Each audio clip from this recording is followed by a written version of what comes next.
What got you interested in sales in the first place?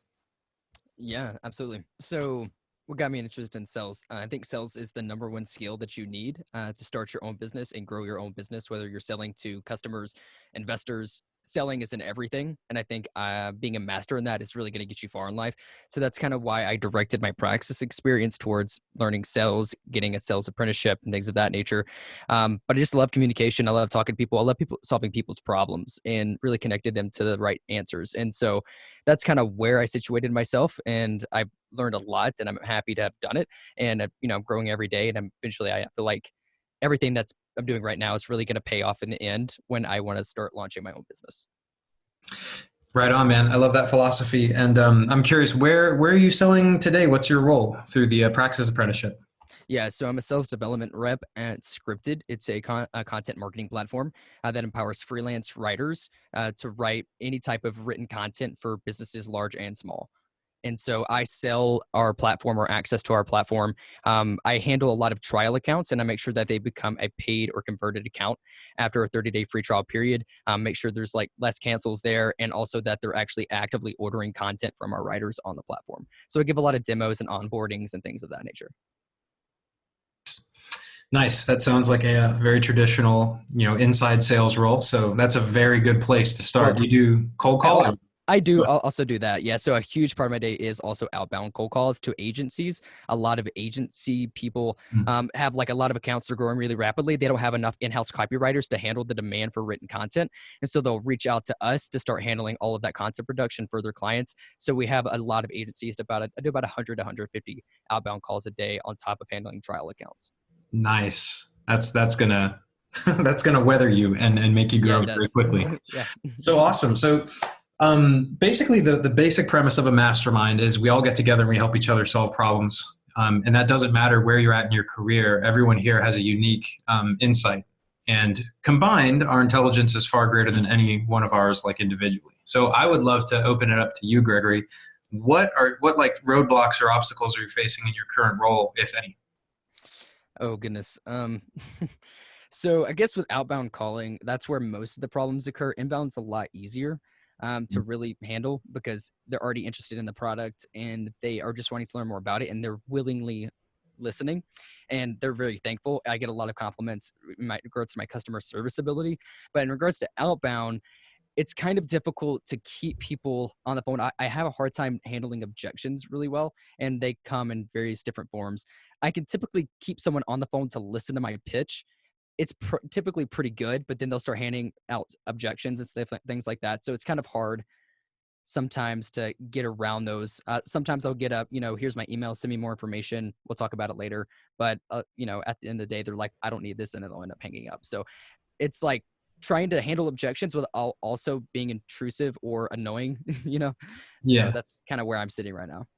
that's awesome. And before I open it up, basically, we'll back up. How many months have you been there? Uh, just at 3 months, in like 5 days. Okay, so it's totally valid and normal to have like questions around how to handle objections 3 months into your sales career. That is a Yeah. normal and good question. So, Good. um, I want to open up the floor. What are you guys thinking? Because I have some thoughts, I have some questions, but I feel like Logan actually has some very relevant experience here, having been the SDR at VMware. Yeah. So something that comes to mind, you mentioned like email. That's probably one of the most common things I had to deal with. Specifically to that, and we'll get more into like fundamentals in just a second, but like specifically to that one, I like to address why they asked for an email and what they're planning to get out of that they can't get out of a quick phone call. So at the very least, if they're like, yeah, can you email me about this? You say, yeah, there's a lot of ways I could give you information. I want to make sure that when you're reading through it, it's pretty relevant to you. What are some things that I've mentioned so far that you found most interesting or that you'd like to dive a little deeper into? Because that way it immediately forces them to stop and think about like, okay, well, I wanted them to send me an email.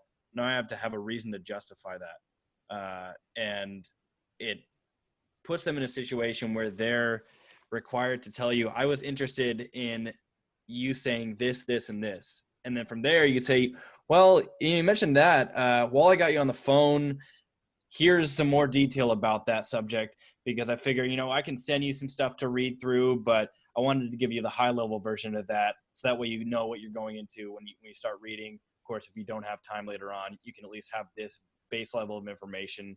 And then usually if you can get past that point and you're talking about a different subject than just them sending you an email, they've already forgotten about the fact that they wanted to get you off the phone, because they've addressed something that you found specifically interesting to them.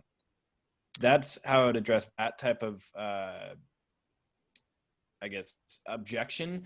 But as far as objections in general, I think it comes down to finding a pattern interrupt. And that would be an example of a pattern interrupt, because in most cases, it has nothing to do with what you've said that causes them to have an objection. It's just the fact that you're a cold caller and they have a lot of preconceived notions about who you are and the type of person you're trying to take advantage of them, whatever it may be.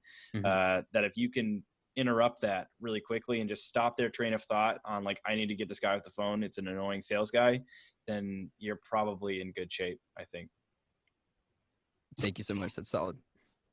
Yeah. And I would just add to that like a really good thing to test, and I'm not saying this is going to work for you 100% of the time, but when someone hands you any objection, literally just try going, and then ask a qualifying question. Like if you literally make that sound like you're baffled, and then you just ask them an additional intelligent caveat, has to be an intelligent, reasonable question to ask. If they go, look, can you just send me an email? I'll go, well, how do you actually handle copywriting in the business today? It kind of just disregards the fact that they just disregarded you. And for whatever reason, 50+% of the time that works.